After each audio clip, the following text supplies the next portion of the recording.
வணக்கம் மக்களே, நான் உங்கள் சித்ரா. நீ தீயா இல்லை தென்றலா. அத்தியாயம் 45.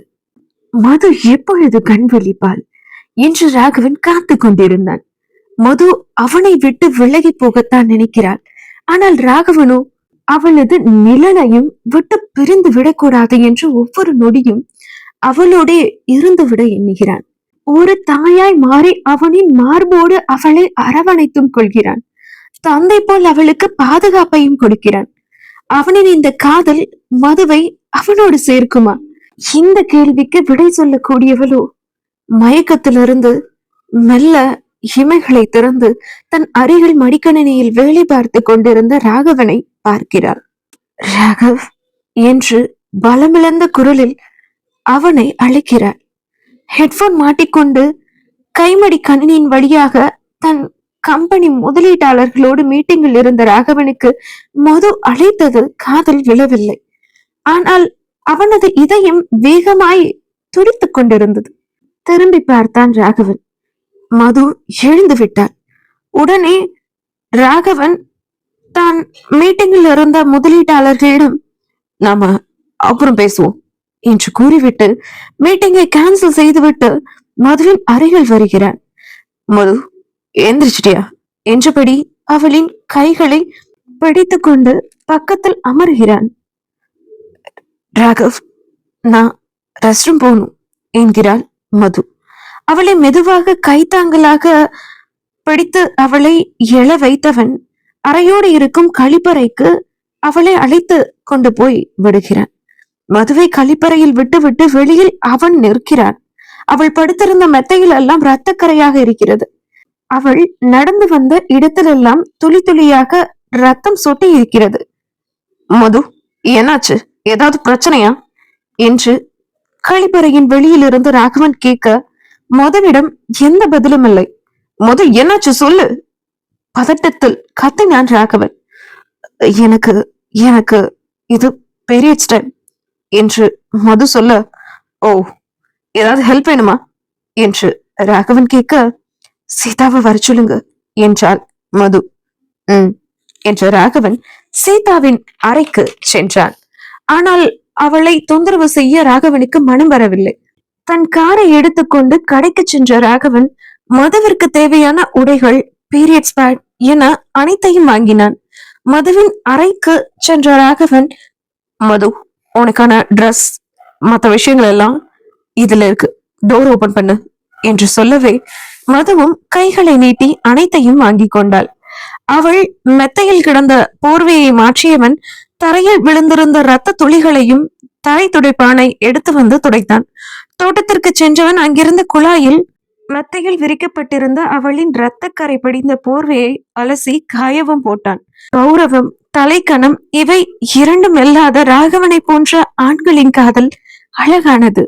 அப்படிப்பட்ட காதலுக்கு சொந்தமான மதுவை போன்ற பெண்கள் வரம் வாங்கி வந்தவர்கள். மது குளித்து முடித்து விட்டு வந்தாள். ராகவன் மதுவிற்கென அரண்மனையின் அடுப்படிக்கு சென்று அவனை கஞ்சி தயாரித்து கொண்டு வந்து அவளது அறைக்குள் நுழைந்தான். இரத்தக்கரை படிந்த மெத்தை கவர் மாற்றப்பட்டு இருந்ததையும் தரையில் இருந்த இரத்த துளிகள் துடைக்கப்பட்டு இருந்ததையும் மது கவனித்தார். கஞ்சியோடு அந்த அறைக்குள் நுழைந்த ராகவனை பார்த்த மது, என்ன மன்னிச்சிடுங்க, என்னால உங்களுக்கு எவ்வளவு கஷ்டம் என்றாள். முதல் உட்கார் என்று மதுவை அங்கிருந்த நாற்காலியில் அமர வைத்த ராகவன் அவளின் எதிரில் ஒரு நாற்காலியை போட்டு அமர்ந்து கொண்டான். தன் கையில் இருந்த கஞ்சியை ஒரு கரண்டியில் எடுத்து அவளின் இதழ் அருகே ராகவன் கொண்டு சொல்ல இதழ் பிரித்து அவளும் வாங்கி கொண்டாள். ஆமா, ஏதோ உன்னால எனக்கு கஷ்டம்னு சொன்னியே, என்னது என்றான் ராகவன். அது அது வந்து என்று தயங்கி கொண்டிருந்த மதுவை பார்த்த ராகவன், ஓ, பெட்ஷீட் அலசி காய போட்டு தரைய தொடச்சு விட்டேனே, அது சொல்றியா? இங்க பாரு, பெண்களுக்கு மாதவிடாய்ங்கிற ஒரு விஷயம் இல்லைன்னா இந்த உலகமே இல்லை. ஒரு பிள்ளைய பெத்து இந்த பூமிக்கு கொண்டு வர்றதுக்காக 10 மாசம் ஒரு பொண்ணு கஷ்டப்படுறா. ஆனா அந்த 10 மாசம் ஒரு பிள்ளைய சுமக்கிறதுக்காக ஒரு பொண்ணு தன்னோட வாழ்நாள்ல 3000 நாட்கள் கஷ்டப்படுறா. அதெல்லாம் கம்பேர் பண்ணா இது பெரிய கஷ்டம் இல்ல. ஒரு பொண்ணோட மாதவிடாய் காலத்துல ஒரு ஆண் உதவி செய்யறதெல்லாம் பெரிய கஷ்டமே கிடையாது என்று ராகவன் சொல்ல, இமை மூடாத ராகவனை பார்த்து கொண்டிருந்தாள் மது. என்ன மேடம் அப்படி பாக்குறீங்க, சாப்பிடுங்க என்று மதுவிற்கு கஞ்சியை ஊட்டினான் ராகவன். நான் செத்துடுவேன்னு நினைச்சேன், ஆனா நீங்க என்ன காப்பாத்திட்டீங்க. எதுக்கு என்ன தேடி வந்தீங்க என்று மது கேட்க, நீ செத்துட்டா நான் எப்படி உயிர் வாழ்றது, அதான் உன்னை காப்பாத்திட்ட என்று ராகவன் சொன்ன பதிலில் உடைந்தே விட்டாள் மது. உங்க காதலுக்கு நான் தகுதியானவ இல்லைங்க என்று மது சொல்ல, சரி அப்புறம் என்றான் ராகவன். நான் வேற ஒருத்தரை கல்யாணம் பண்ணிக்கிறதுக்கு உங்க அம்மாட்ட சம்மதம் சொல்லியிருக்கேன் என்றாள் மது. தெரியும் என்றான் ராகவன். தெரிஞ்சுமா என்ன காப்பாத்துனீங்க என்று மது கேட்க, என்றான் ராகவன். நான் அவங்க கிட்ட பொய் சொல்லல, உண்மையாதான் சொன்னேன் என்றாள் மது. சரி, உண்மையத்தான் நீ சொல்லி இருக்க, அதுக்கு இப்ப என்ன என்று ராகவன் சொன்னதை கேட்ட மதுவோ, உங்களுக்கு என் மேல கோபம் வரலையா என்றாள். யார நீ கல்யாணம் பண்ணணும்னு நினைக்கிறையோ பண்ணிக்கோ, அது உன்னோட இஷ்டம். நான் உன்னை லவ் பண்றேங்கிறதுக்காக நீ என்ன கல்யாணம் பண்ணணும்னு கட்டாயம் இல்லையே என்று ராகவன் சொல்ல, அவனை ஆச்சரியமாய் பார்த்தாள் மது. கஞ்சியை ஊட்டி முடித்த ராகவன் மாத்திரையை அவள் கையில் கொடுக்க, அதை வாயில் போட்ட மதுவிற்கு குடலை புரட்டி கொண்டு வாந்தி வரவே அதை கைகளில் ஏந்து கொண்டான் ராகவன். சாரிங்க, சாரி சாரி என்று மது பதறியல. ஏன், என்னாச்சு, எதுக்கு இந்த பதட்டம், உட்கார் இதோ வர என்று குளியல் அறைக்குள் சென்ற ராகவன் அங்கு தன்னுடைய கைகளை கழுவிவிட்டு அவன் ஷர்ட்டிலும் மது எடுத்து வாந்தி தெரித்திருந்ததால் அதனையும் அலசி போட்டவன் வெற்று மேலோடு கால் சட்டை மட்டும் அணிந்து குளியல் அறையிலிருந்து வெளியில் வந்தவன் மது வாந்தி எடுத்த இடத்தை சுத்தம் செய்தான். நான் செய்றேங்க என்று எழுந்த மதுவை அதட்டி அமர வைத்துவிட்டு தன் அறைக்கு சென்றவன் குளித்துவிட்டு வேறு உடை மாற்றிக்கொண்டு மதுவின் அறைக்கு வந்தான். போர்வையை போர்த்தி கொண்டு குளிரில் நடுங்கிக் கொண்டிருந்தாள் பெண்ணவள். மது, என்னாச்சு என்று அவளின் பக்கம் வந்து அவளின் நெற்றியை தொட்டு பார்த்தான் ராகவன். அனலாய் கொதித்துக் கொண்டிருந்தது மதுவின் மேனி. இந்த டேப்லெட்டை போடு, காய்ச்சல் குறைஞ்சிடும் என்று அவளின் கையை பிடித்து எழ வைத்த ராகவனோ மாத்திரையை அவளது வாயில் போட்டு தண்ணீரை ஊற்றினான். வாந்தி வருது என்று அவள் சொல்லவே, வராது வராது என்று சொன்ன ராகவனோ அவளது நெஞ்சு குழியை நீவினான். அதிர்ந்து போன மது அவனை பார்த்தாள். என்ன லுக்கு, இதுக்கு எப்படின்னா, நேத்து மூச்சு இல்லாம நீ கிடந்த 15 நிமிஷம் போராடி மூச்சு இல்லாம கிடந்த உனக்கு மூச்சு கொடுத்திருக்கேன், காப்பாத்தி இருக்கேன் என்று சொன்னபடியே எழுந்தான் ராகவன். எழுந்தவன் மேசையில் இருந்த மடிக்கணினியை எடுத்து தான் முடிக்க இருந்த அலுவலக வேலைகளை முடிக்க அமர்ந்து கொண்டான். எனக்கு மூச்சு கொடுத்தது நீங்க கொடுத்தது எனக்கு தெரியும் என்றாள் மது. என்னடி சொல்ற, நினைவில்லாம இருந்த மாதிரி இருந்துச்சு, மூச்சு இல்லாம இருந்தையே என்றான் ராகவன். இருந்தாலும் ஃபீல் பண்ண முடிஞ்சது என்றாள் மது. சரி தூங்கு என்றான் ராகவன். தூங்கு என்று ராகவன் சொன்னதும் உடனே மது, நீங்க தூங்கலையா என்றாள். தூங்கணும், உன்னோட பக்கத்துலதான் படுக்கணும், பரவாயில்லையா என்று ராகவன் கேட்க அமைதியாயிருந்தாள் மது. மௌன சம்மதம் எடுத்துக்கலாமா என்றான் ராகவன். இல்ல, நீங்க உங்க அறைக்கு போய் தூங்கலாமே என்றாள் மது. தெளிவாதான் இருக்க, நான் தூங்கணும், அப்புறமா தூங்குறேன், என் அறைக்கு போய் தூங்கிக்கிறேன் என்று ராகவன் சொல்ல மதுவும் காய்ச்சலின் மிகுதியால் தூங்கி போனாள். தனது மடிக்கணினியில் வேலையை முடித்த ராகவன் நாற்காலியில் அமர்ந்தபடியே உறங்கி போனான். வாசுவும் சஞ்சய் அறையிலேயே அன்றிரவு தூங்கிவிட்டான். அடுத்த நாள் காலை விடிந்தது. ருத்ரமூர்த்தி வரவேற்பறையில் அமர்ந்து கொண்டு காஃபியை அருந்தியவாறே செய்தித்தாளை வாசித்துக் கொண்டிருந்தார். மொத்தனா 2 காஃபி என்றபடியே சஞ்சய் வாசுவோடு வரவேற்பறைக்கு வந்தான். முத்துவும் சஞ்சய்க்கும் வாசுவிற்கும் டைனிங் டேபிளில் அமர்ந்திருந்த மாயாவிற்கும் லதாவிற்கும் காஃபியை கொடுத்தார். முத்தண்ணா, இன்னைக்கு நானே டிஃபன் செய்யறேன், நாட்டுக்கோழி குழம்பும் இட்லியும் செய்ய போறேன், நாட்டுக்கோழி மட்டும் எடுத்துட்டு வரீங்களா என்று முத்துவிடம் சொன்னபடியே சீதா வரவேற்பறைக்கு வர, சீதா, இன்னைக்கு என்ன ஸ்பெஷல்? நீ சமைக்கிறேன்னு சொல்ற என்று வரவேற்பறையில் இருந்த வாசு கேட்க, மதுவனிக்குத்தான் நாட்டுக்கோழி குழம்பு சமைக்கணும்னு நினைச்சேன் அண்ணா. நாட்டுக்கோழி குழம்பு சாப்பிட்டா காய்ச்சல் இருக்கிறவங்க தெம்பா ஆகிடுவாங்க, அவங்களுக்காகத்தான் நானே சமைக்கிறேன்னு சொன்னேன் என்று சீதா சொல்ல, மதுவுக்காகவா சமைக்க போற? அண்ணி மேல ரொம்ப பாசம்தான். அப்போ வெங்காயம் தக்காளி எல்லாம் நான் வெட்டி கொடுக்கறேன் என்று வாசு எழுந்து சீதாவின் பக்கம் வர, அப்போ நான் இட்லி அவிக்கிறேன் என்று சஞ்சயும் சீதாவிடம் சொல்ல, சரி சரி வாங்க என்றாள் சீதா.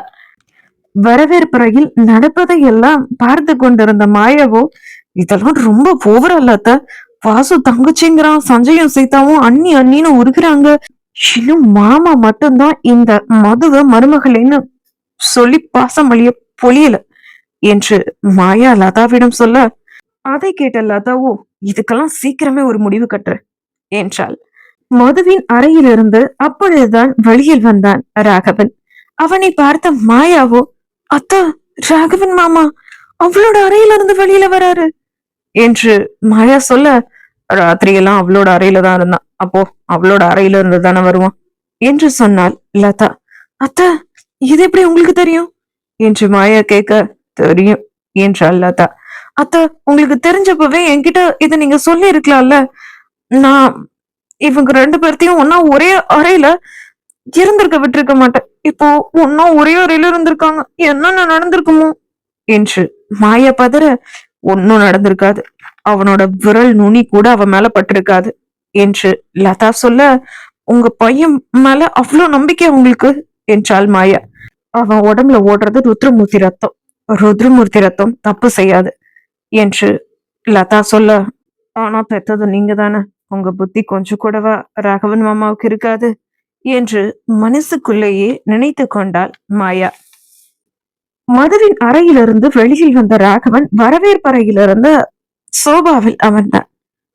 மது ஓகேவாடா என்று ராகவனின் பக்கம் வந்து வாசு கேட்க, ஓகே தாண்டா என்றான் ராகவன். அந்த நேரம் வேதாச்சலமும் திவ்யாவும் அரண்மனைக்குள் நுழைந்தனர். ருத்ரா என்று வேதாச்சலம் அழைத்து கொண்டே அரண்மனைக்குள் நுழைய, நண்பனின் குரலை கேட்ட ருத்ரமூர்த்தியோ, வா வேதா என்றபடியே சோபாவிலிருந்து எழுந்தார். கையில் கருப்பு பிளாஸ்டிக் கவரோடு திவ்யா வர, இதென்ன அன்னி கவர் என்று கேட்டாள் சீதா.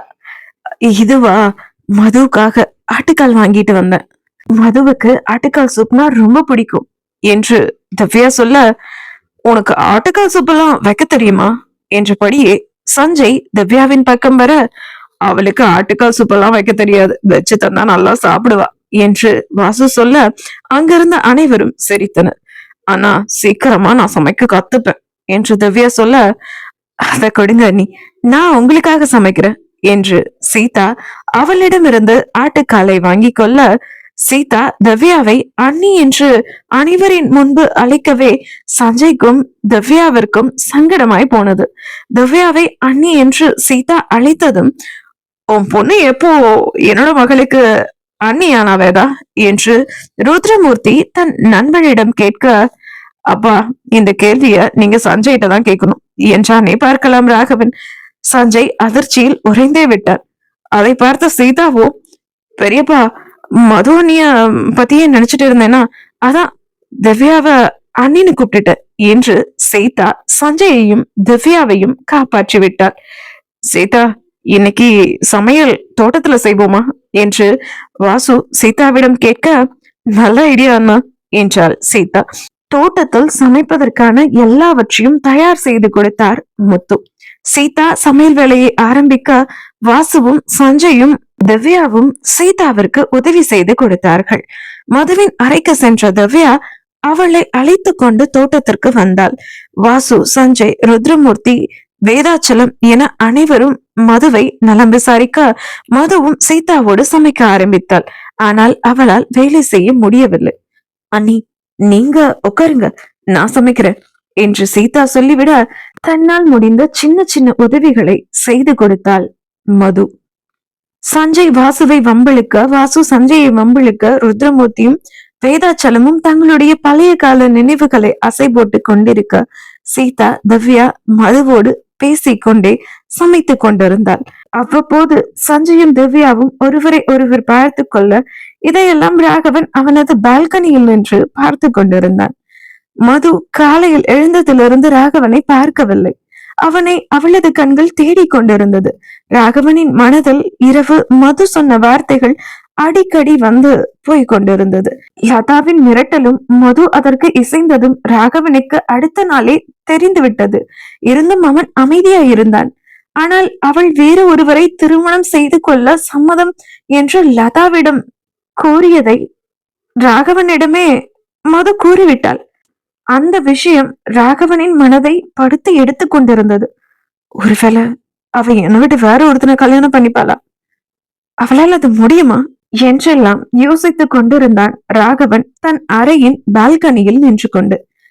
ஆமா, இந்த ராகவன் நாம எல்லாரும் இங்க இருக்கோம், அவன் மட்டும் அவன் அறையில இருக்கானே, நான் போய் அவனை அழைச்சிட்டு வரேன் என்று வாசு சொல்ல, வேண்டாம் மாம்ஸ், அண்ணாக்கு இதெல்லாம் பிடிக்காது, தேடி போய் அடி வாங்காதீங்க என்று சஞ்சய் சொல்ல, டேய் என் நண்பனா கூப்பிட்டா வருவான்டா, நான் போய் அவனை அழைச்சிட்டு வரேன் என்று வாசு ராகவனின் அறையை தேடி சென்றான். அடுத்த 10 நிமிடத்தில் வாசு சொன்னபடியே ராகவனை அழைத்து கொண்டு வந்து விட்டான். ராகவனை பார்த்ததும் அங்கிருந்த அனைவருக்கும் ஆச்சரியம். பொதுவாக ராகவன் தன்னை தானே தனிமைப்படுத்திக் கொண்டு தனியாகவே இருப்பார். அவன் மற்றவரிடம் சிரித்து பேசுவது கூட அபூர்வம். அப்படி இருப்பவன் சமைக்கும் இடத்திற்கு வந்திருக்கிறான். அவனின் மனதிற்கும் மாற்றம் தேவைப்பட்டது. அந்த மாற்றத்தை தேடித்தான் ராகவன் அங்கு வந்திருக்கிறான் என்பது அவன் மட்டும் அறிந்த ஒன்று. இனி நீ தீயா இல்லை தென்றலாவில் என்னவெல்லாம் நடக்கப் போகிறது என்பதை அடுத்த அத்தியாயத்தில் பார்ப்போம். நன்றி.